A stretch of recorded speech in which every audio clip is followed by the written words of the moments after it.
Welcome to the Land Investing Business Secret Podcast, where each short episode we talk about the strategies, experiences, and the tools to help you launch, grow, and scale your land business. Learn how to find freedom within your own business, find out ways to build consistency in your processes, and hear how other everyday land investors are winning so you can get to the next step closer to building your dream life through your land business. And I'm your host of the Land Investing Business Secrets Podcast by Pebble, Jesse Kwong. Hey, how's it going? It's Jesse here from the Land Investing Business Secrets Podcast. I've got a guest here. I met him recently. His name is Chris Duff. He's actually worked with us a long time ago. You'll find out that in the podcast, but we're really going to talk all about the funding and underwriting process. It kind of is a bit of a mystery to me personally, and maybe for some of you guys who just kind of ruled that out. And so Chris sort of gives and sheds some light on the process and his insights, and he shares some pretty valuable tools closer towards the end of the show. One I think is really cool, the Facebook group and the thing that he does a couple times a week, which you can sort of follow along and see how he does his due diligence and so on and so forth. But anyways, I'll let him talk more about this. I hope you guys enjoy this episode. There's tons of information here. Anyways, cheers. Hey, how's it going, everybody? I've got a special podcast guest here, Chris Duff. Chris, how are you doing? Doing really well on my end here, Jesse. Been a long time listener of your podcasts. My company had worked with y'all back in like the REI conversion days for the websites and everything. So very familiar with your work, and it's a privilege to be here today.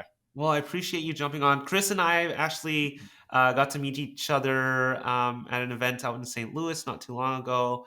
And by the way, you guys that are listening, I really encourage you guys to head out to these events and meet other people in this space. You never know what you're going to catch at these events. So I'm happy to bump into you, Chris. It was a pleasure getting to know you there. But let's jump into the thick of things. First of all, why don't you give us a little bit of a background story of how you started in land and what does business look like nowadays for you guys? Yeah, definitely. So I work with two core partners primarily. I'm more of the day-to-day operator, but we've been in business together since late 2019 is when we got into land. I know a lot of folks got their start around that COVID time. It was probably the best time to be in business in terms of the prices that you could get buying, and then selling was wild as well. So, that it was a blessing and a curse to get started around then, because with the experience that we have now, we probably could have made a lot more money during that time. But it was also a perfect training ground because we were able to make a lot more kind of rookie mistakes and so forth in a more forgiving market. But that's when we got our start, pretty much, direct, full vertical, land flipping business, like a lot of folks get started, doing direct mail and so forth, and running the whole process. But eventually, my partners and I have more of institutional financial background, tucking venture capital, hedge fund, Wall Street, etc. And we always had more capital to work with, and so about a year ago, we decided to convert our business entirely to a funding model, primarily equity funding. So we no longer directly market out or anything, and so folks just bring us deals to get funding on. We provide that and then split the profits on the back end. There's some nuance involved in that. We have different financial products, but that's kind of the bread and butter of what we do now. Okay, interesting. So you've moved into more or less funding. And what is the process typically like generally? Somebody who's maybe new to the land space and they've heard about funding and maybe they're a little bit scared about this. Can you give us a little bit of transparency, clarity, and give us a little bit of transparency as to how this all works? And do people actually need to be scared about funding? Yeah, I mean, it's definitely you should be doing your own research, just like any business venture you get into or partnership, and that's really what this is, especially for equity funders like us, which is probably the majority when you hear of funders for land. It's usually folks who are going to be providing direct capital, buy 100% of the deal, take title on it, and then split profits on the back end. Mm. You're going to have some debt funders out there as well, but usually you're going to have to qualify for that, and they'll prefer to work with folks with a bit more experience, since they're taking personal risk. Yep. Or rather, the person being lended to is going to be taking some personal risk on the capital being loaned out. So that just adds some extra complexity to those arrangements. But most folks who are newer, or folks who are just going after much larger value deals that might be hard to qualify for debt funding anyway, might come to folks like us. For equity funding there, and um, you'll see a lot of the coaches and various training courses nowadays in the land space that'll encourage using OPM, other people's money, to go after these larger deals, because Travis King will talk about, it's the red ocean of low value lots, and you can kind of get trapped into doing those type of flips routinely, and it's hard to build a life changing business going after those smaller deals. And I think most of us, or most of the folks who I've talked to in the space, they're trying to replace their W-2, or basically create freedom of lifestyle for themselves. And in order to do that, you usually have to go after bigger deals in order to create that capital generation for yourself and your family there. So that's where we can come into play, or other funders like us, because there's a lot of folks, when you're getting started, you might not even have a spare 15 grand, let alone 50, 100, 200,000 to throw in a deal. And even if you do have that capital, you might not have enough to sustain your routine marketing expenses, or invest in even more than one deal. And even if you get lucky and you turn over a property really quick, it's rare to get something to close in less than 30 days. That would be the absolute fastest. So you're still going to have some gap periods in having available liquidity in your business. So working with a funder, you might be giving up some of the upside, but it allows you to keep the velocity up with your business, continue to go after bigger deals, not worry about whether you can pay for deals that are coming in from your marketing and so forth, and Right. allow you to scale faster. So, a term you mentioned, equity funding. Can you just repeat what that means again? For some people listening to this, it might be a first time they've heard of that. What does that exactly mean again? Yeah, so usually the differentiation is just going to be equity versus debt. So with equity positions, for funders like us, we're just coming in with capital that we're managing internally, and some folks, they might be having other internal capital partners on the back end that they're raising from. They might even be taking out debt Mm, on their own. There's a lot of ways to structure it. In our company, Serious Land Capital, we just have management equity, meaning myself and my two partners. We just have a pool of liquidity that we can pull from mm, at any given time. So it's quick to make decisions, and we don't have to worry about yeah. raising capital accordingly there. So it's effectively liquidity that is available to purchase properties outright. And on the flip side, if you're utilizing debt funding, then you have to get into a whole lender relationship. You're going to be paying interest Yep. on the funds lended out to you Yep. at various point structures, and some folks have different term lengths before maturity period or default happens. So that is something to keep in mind. And again, if you're getting a loan, it's just like going to the bank for a house or a car or something like that. You're going to have to face a bit more stringent regulations Sure. and kind of checklists to get approved there. Whereas equity funders in this case, since we're taking all of the direct capital risk on the deal, Yep. then we have to make sure that our diligence is completely in line, because we're not having personal guarantees on the originator bringing us the deal. Ultimately, it falls to us if the deal doesn't work out, or if it's a dud. It's all our capital at risk. So that's why we might charge higher in terms of the splits on the back end. You might be able to earn a bit more money if you work with debt funding, but it's a trade-off of personal risk. Okay. So let's talk about that. I mean, the you guys are taking on some form of risk here, and that's why you sort of have an underwriting process. What does that typically look like? I mean, what do you do in terms of an underwriter to kind of go through a piece of property? What does that, again, what does that process look like?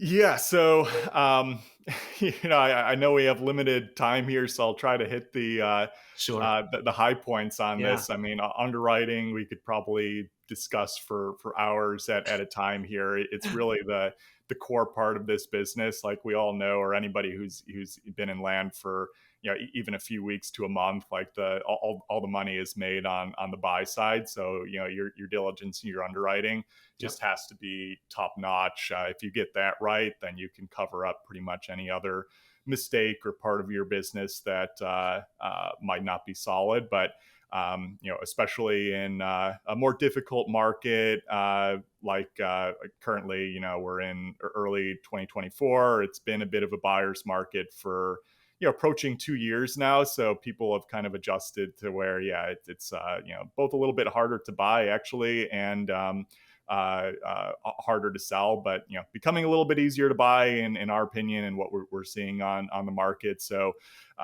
these things fluctuate often. You just have to be able to adapt to what the macro environment is allowing for. So on our end, we invest nationally, rural, infill, doesn't matter. Small properties, big ones. So we have to have a lot of general principles that work across any type of property that we're looking at, and then be able to center in on, okay, what are the precise specifics of a particular geography. And coming up with those strategies and techniques have been refined over the years, and because we are solely funders, we don't do any direct marketing, anything like that ourselves anymore. It's purely an underwriting exercise. So I mean, we're looking at hundreds, thousands of deals at this point, just Wow. routinely. It's a constant learning process. In order to continue to find the best deals and get returns for ourselves and our clients. And again, anybody who's been in this business for even a little bit of time, there's a certain art to underwriting.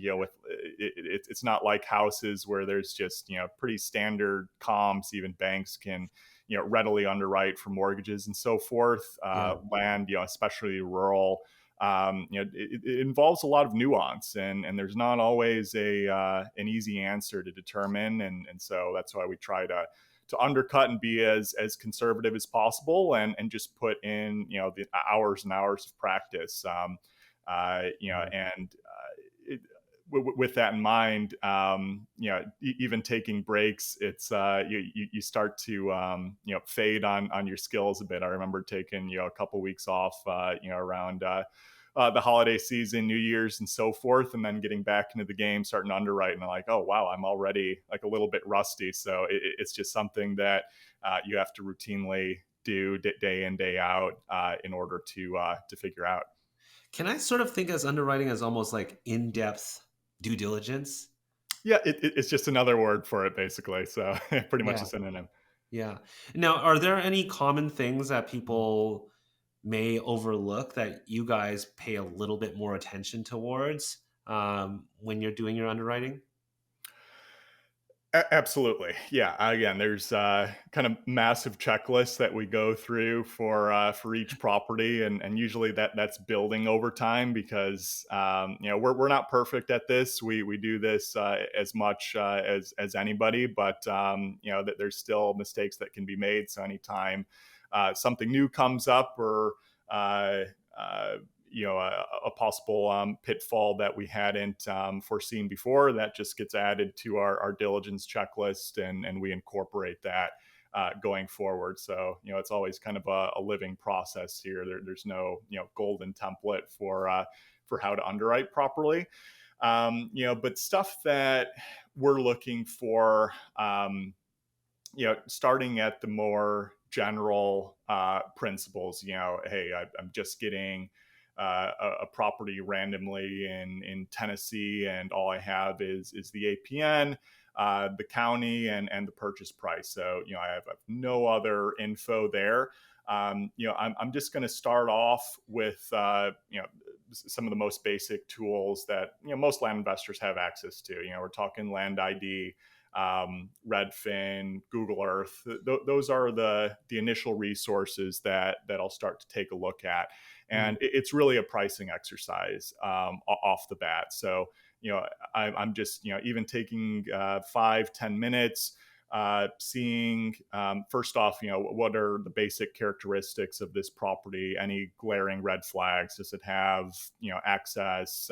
Elevation doesn't look crazy. Nothing like that. You can get a lot more nuance, but I just want to make sure, hey, that this property is even worth my time beyond like a minute. And if there's some question marks, I'll come back to those after determining, okay, what does the market look like? Is the purchase price even within range what we would consider? So once it passes those initial tests, then I'm going to be just assessing the market using Redfin, Zillow if needed. I like Redfin a little bit better. It tends to have uh, more data on average, and it's a little easier to filter than Zillow. Generally, in my opinion. So I'm just going to be getting kind of a range of acreages for the property that I'm looking at. So smaller properties, I might have a smaller range. Larger properties, I'll have a wider range of acreages that I'm looking at, because the higher the acreage of a property, the more likely price per acre actually comes into utility for those larger acreage properties. Whereas anything kind of 5 acres or below, it gets a little risky to using price per acre there. So that's a basic setup that I'll use, and then I'll just kind of assess by characteristics. Do I have any solid comps that got sold, ideally within the lagging 6 months? Depending on the area, I might go upwards of a year. But because of this buyer's market and how fast markets tend to change around the country, I don't like using data beyond the 6-month mark. So usually I'll just try to find, hey, are there a couple comps here? What do they differ in terms of characteristics? If it looks like, hey, there's a deal here from a purchase price perspective, like a lot of other flippers, we're looking for minimum doubles. Depending how hot the area is, I might allow for tighter margin, but that's just individually determined. And then I'll also check the for sale listings. Is there a lot more inventory on the market versus sales? Sometimes the opposite. That's always ideal.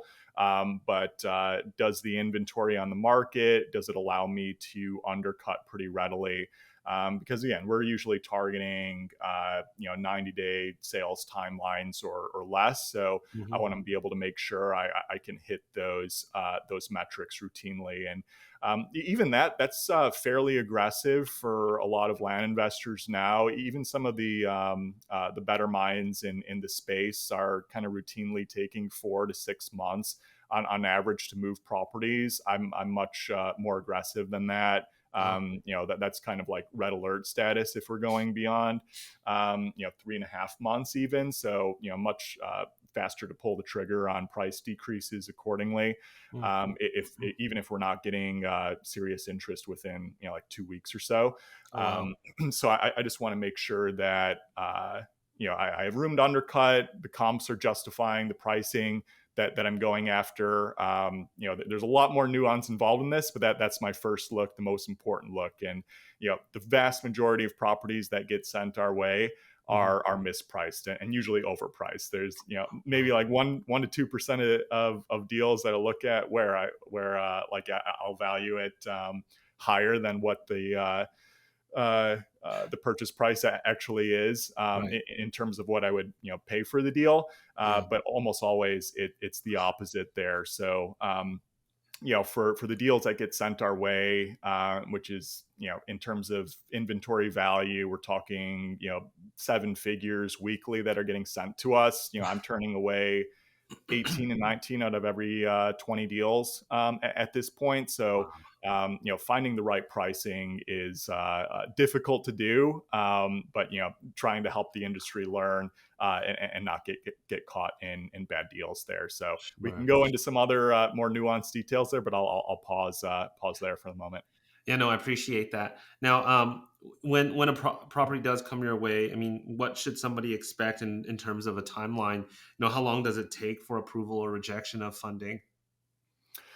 Yeah, so that's always dependent on how much detail folks might send over to us. Mm, We really try to be as simple as possible to work with, and we get a range of uh,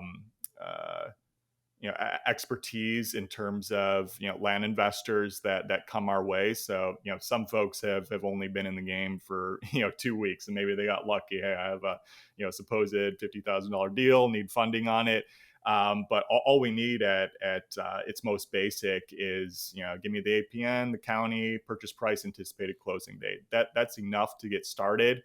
And with that info, we'll take 1, maybe 2 business days wow. to return an initial review. And again, this is the harshest cut here. So again, 95% of deals I'm Yeah. going to be saying no to, or whether from just a property quality perspective or the pricing is off and saying, hey, does the seller have any room to renegotiate? I'll always suggest that, hey, if we can get a lower price on this is what we need. If there's room, but if the seller's firm on their price, then I might just suggest, hey, you could try to wholesale this, Right. potentially try to double close, get an option contract, but Right. to take equity funding risk on this just doesn't make sense. Right. So I always try to give people very specific and detailed reasons Mm, why we're passing on a property, because that's just setting up a longer term relationship. Then you can adjust your criteria and bring better quality or more properly priced properties to us in the future. Because I think it peeves everybody, or anybody who ever applied to like a college back in the day or something, and then you get the one line reply, hey, you're not a fit for our program. But it's like why, so yeah. Yeah. you Yeah. just Right. kind of need to be able to help people center in on what exactly they can fix going forward. So Got it. that'll be our initial response. But in terms of a full funding response, that's a lot more dependent, Mm, because we sell virtually all of our properties through a local realtor. So it's great if one is already attached to the deal, and somebody who's worked with kind of an experienced land investor. So they've already had a chat with the realtor. The realtor might have already had a site visit at the property. They've helped comp it out. That, helps tremendously and can be quite time consuming. Maybe they've already filled out a full diligence spreadsheet, listing out all the relevant comps for us. They've looked in the utilities, the zoning, anything that might be a bit more geography specific to that particular property that we'd want to look into. Maybe they've already entered into a title and escrow process. They already have a title commitment. So, that would cover all of our bases to where we can say, hey, we can make a decision on this, tomorrow. After we, kind of finish the review of what got sent over to us.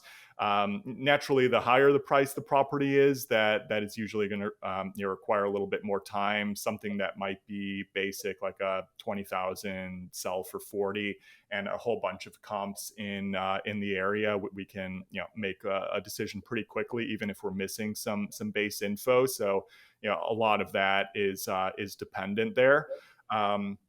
On the particulars. And I should just mention, we prefer deals between 50 and 500,000 in purchase price, nothing below 20,000. So that's just something to keep in mind there for your audience. But so we try to be as fast as possible. But again, it's largely dependent on what gets sent over to us and how complex the deal is. And we're happy to help out with all that. If you're a newer investor, we can help source a broker, chat with them. We can help, review the utility zoning, et cetera. Because again, we're going to be double checking all of this anyway. It's our money that's at risk. So that's just going to be part of our process. Regardless. But if you can assist us as much as possible during that initial DD, then the faster we can move ahead. Hey, I hope you guys are enjoying this episode here with Chris. Chris, I mean, he spends his whole day pretty much reviewing properties, and those properties that get submitted, it takes time also for land investors to submit those things. And you may not be working with Chris. You may be interested in working with Chris or another funder. But one thing I want to talk about that I thought was really cool is submitting that information. The more that you can submit to a funder, the better, right? And one of the things we do here at Pebble, right, we centralize your property record data. And so one of the things that I've seen a lot of land investors do is they literally set up a section under their property where they fill out some of the basic information or the information that the funders need to know. And with a click of a button, it can summarize that right into an email template or whatever kind of a template, PDF. And that goes straight to the funder themselves. And that makes it a very seamless process. You do not need to retype things. You do not have to resubmit things or have redundancy in your data. Pebble centralizes your data. And when you can centralize your data, you can see how your operations can be so streamlined and simplified. You literally have one source of truth for your data. That means your data about a property only lives in one place. It's not like you're updating it on this platform and then in this Google Drive and then this Google Doc. Because the way that Pebble works, we treat the property record as the main thing that drives everything inside of Pebble. So coming up with reports, a funder report or an email or whatever it is, maybe notifying a team member, notifying your drone, operator or your photographer, everything comes out from one from the single source of truth of that property. It's out of that one page. And so this makes it so convenient when we can actually centralize your data. If you want to learn more about how Pebble works and our goal of helping investors streamline their business so they can actually build something sustainable and scale it, make sure you head over to pebblerei.com, hit the book a demo button, and we'd love to chat and learn a little bit more about you and how Pebble can really help you guys scale your business. Anyways, enjoy the rest of this episode here with Chris. Chris, in your experience, seeing the people that come to you with deals, is it really comes down to just purely capital, or Is it that they want to scale quicker? What do you typically see? And then to follow up with that question, then is there a certain kind of a land investor that that lenders or funders typically want to work with? So sort of a two-part question there. Yeah, so it's usually folks are just needing capital. That's always going to be the forefront. I mean, it's a capital tight environment from a macroeconomic perspective now, anyway. And yeah, I've worked in a number of different industries. Across the years, and there's always room for capital partners here. So, Mm. and even if you know enough folks are just building self-sustaining businesses without funding needed for some of the smaller properties, that then you can just scale up, because folks are always going to be needing 2 million, 3 million here for larger projects and so forth. So it doesn't matter where you look along the capital spectrum, that there's always going to be capital just needed purely for various deals.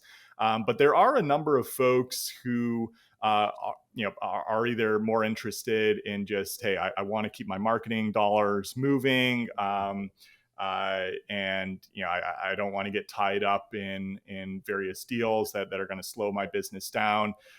Or a number of folks, they prefer the marketing side. They like talking to sellers. They like sending out mail or getting their cold calls and texts going.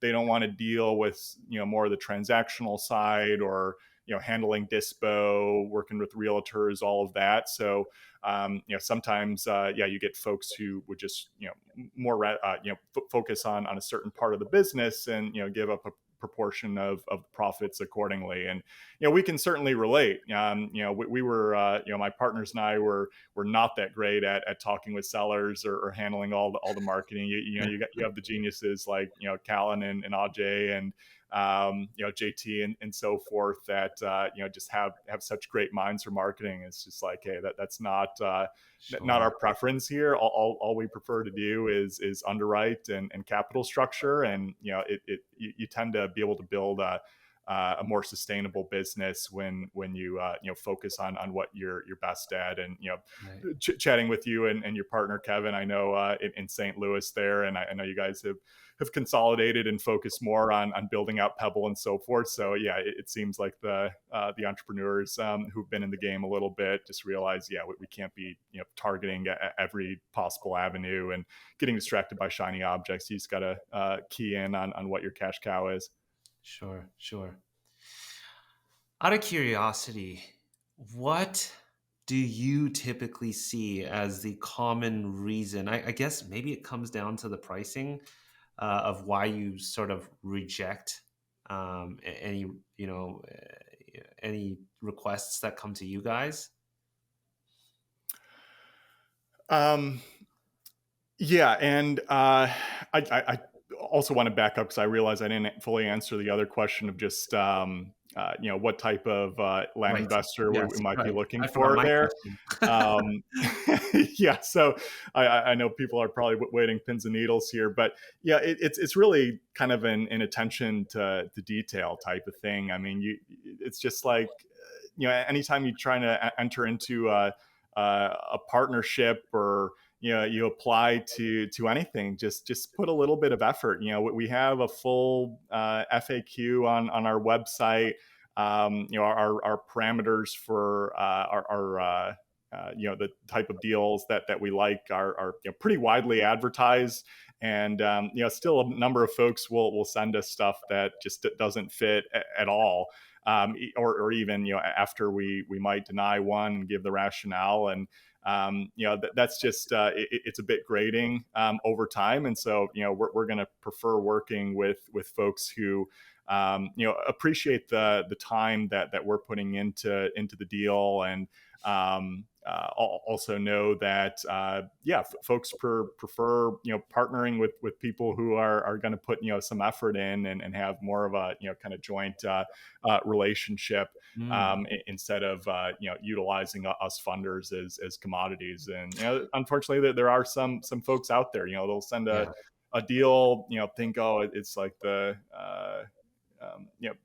perfect 2x upside at least, and I'll send kind of a rebuttal, in very kind words as much as possible, and then just get no response after that, because it's just, oh yeah, screw you, move on to the next one. I Right. know this deal's better, so those people are going to fade out of the industry anyway. But yeah, we'd prefer working with folks who appreciate more the partnership perspective there. So Sure. that's just to answer that. But yeah, as far as why deals just fall through, yeah, primarily it's a pricing thing, more so than anything else. A lot of other common reasons might be probably terrain issues. Mm.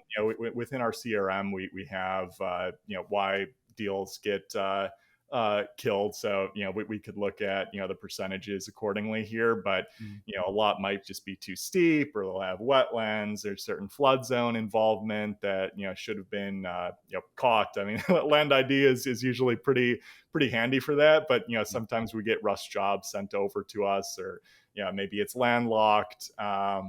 Or the utility access is not what we would like, or Mm. it's just below a certain pricing threshold that we'd even be interested in pursuing. So those are the most common ones that we'll see, and we have a number of stories across all of those different avenues that could illustrate further, but those are certainly the most common.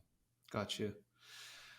Let's talk about perhaps some of the tools. I'm sure people, because you're such an expert in this area, you're looking at thousands of properties.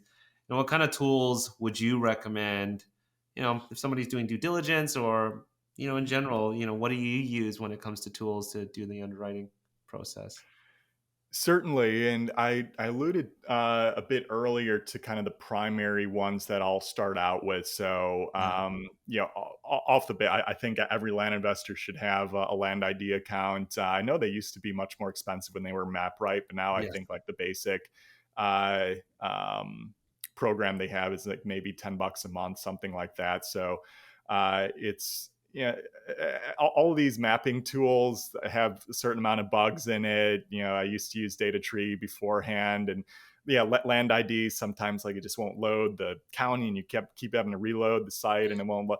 Like ultimately, these engineering teams still have some work to do here, but even accounting for those issues, land ID is going to give you by far the quickest and easiest look at Mm. the basic parameters of what you're looking for in a property. And usually I'll just have, I know they have a number of different options for the overlays and so forth. Mm. Usually I'll have to start off first just the property labels, and I like to see the names as well, to see does the owner have any neighboring lots, anything like that. Is it next to national land or BLM land, something like that, where it's going to add a little bit more value. Then I'll always have my flood zone and wetlands turned on. As a base check to see if there's any impact there. Obviously all flood zones are not equal. Some can be the 500-year floodplain, some can be 100-year, some can be pure floodway. So there's different parameters in the area, and usually if other people are building within a flood zone nearby, I'm not too worried about that. But if you can kind of see, hey, no one is building at all within it, that's usually a much bigger red flag. And then I'll usually have the contour map turned on by default. Some areas like Florida are that's not going to be too handy since it's just flat everywhere. But since we operate nationally, almost every other state, that contour piece is going to be really important. And it's a little hard to convert that over, just looking at the contour lines in your mind, because it can be a little misleading sometimes. So if I ever have a open question about the elevation, that's what I'll usually pull up Google Earth for.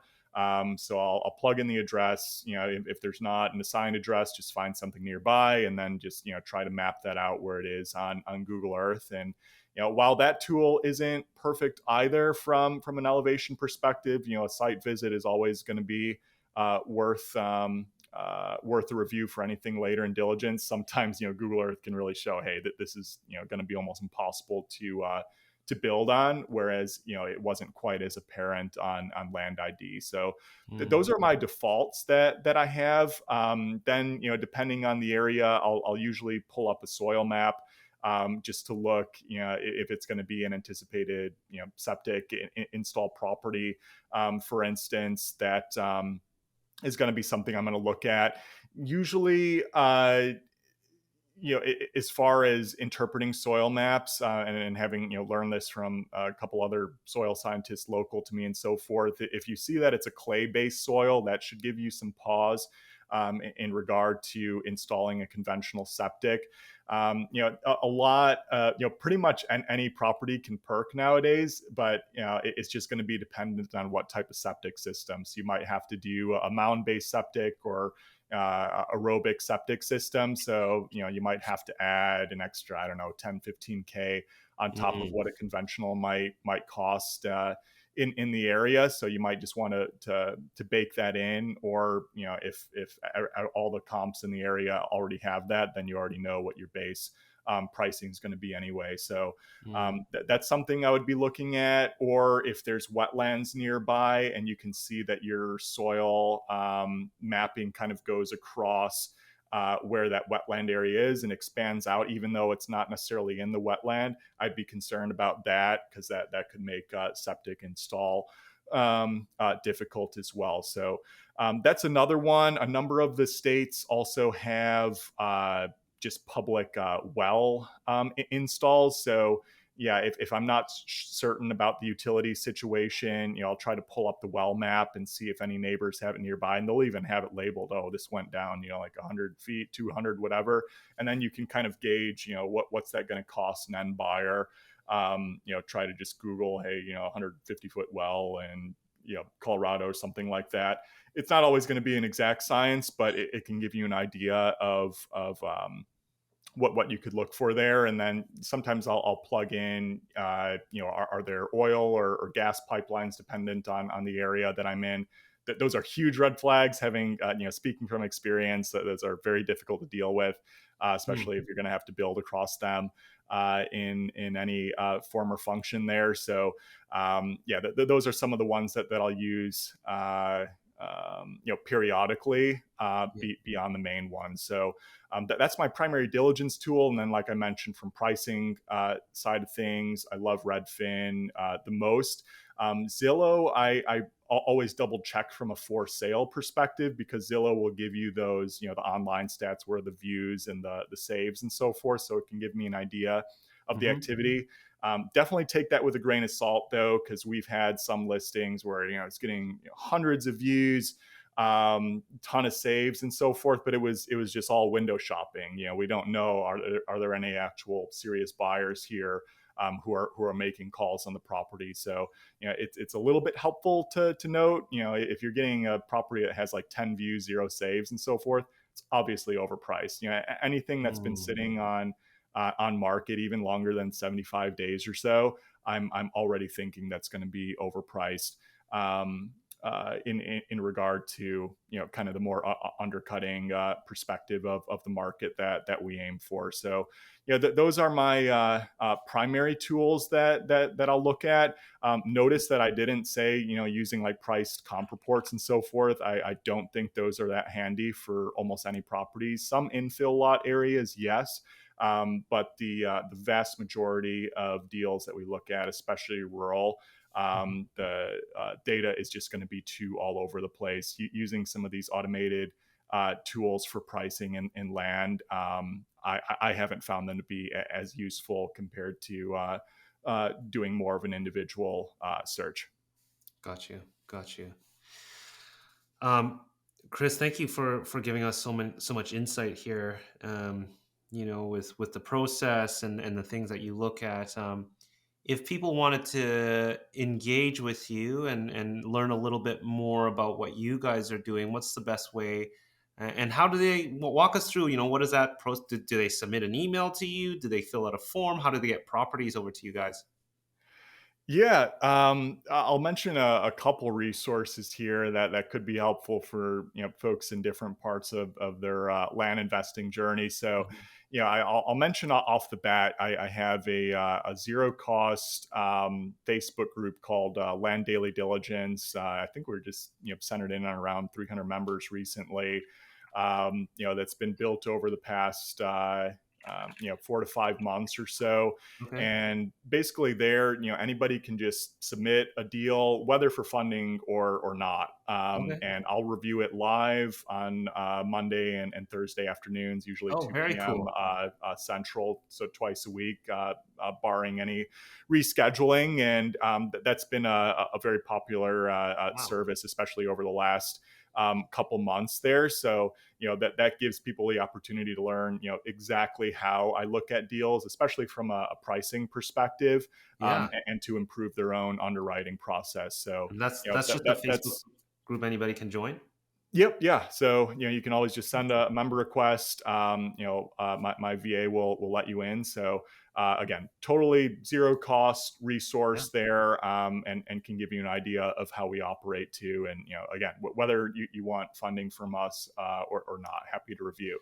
And then our actual funding firm is Serious Land Capital, and the URL is seriousland.capital. So on that website, it's actually in the process of being redesigned. So you're probably going to see a more flashy design over the next couple weeks here. That's awesome.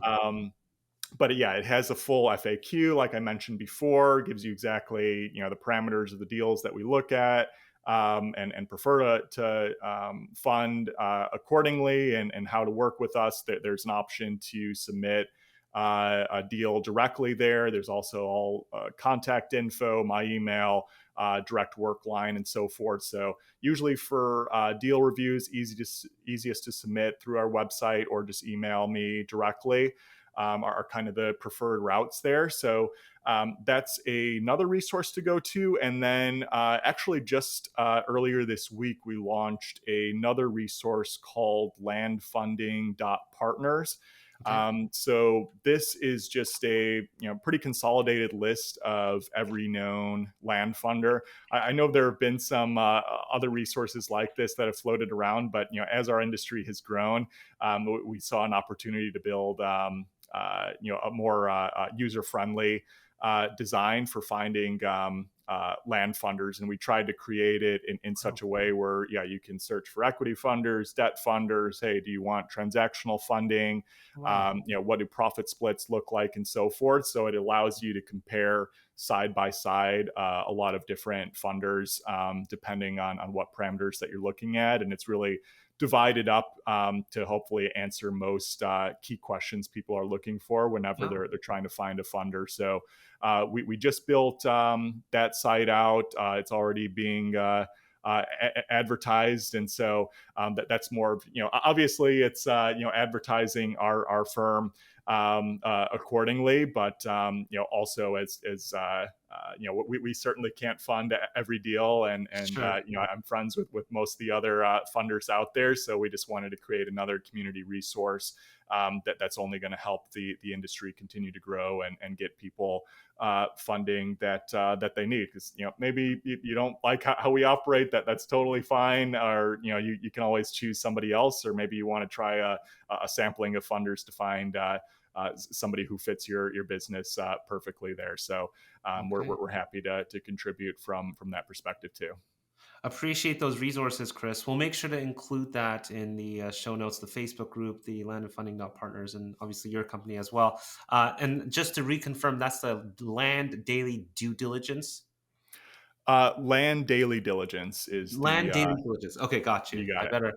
better correct that one on my computer here. I'll enter something wrong there. Well, Chris, thank you so much for sharing some of the insights and the process, and some of the resources and tools are going to be of huge value for our listeners. So thank you for coming on the show here, Chris. Yeah, no, appreciate it, Jesse. Thanks again for having me on. Hope to help a lot of folks with some of this knowledge, and work with many of you if we haven't already worked together in the past here. And looking forward to continuing to build freedom in our businesses and lifestyles accordingly. Awesome. Thanks, Chris. All right, take care. Bye.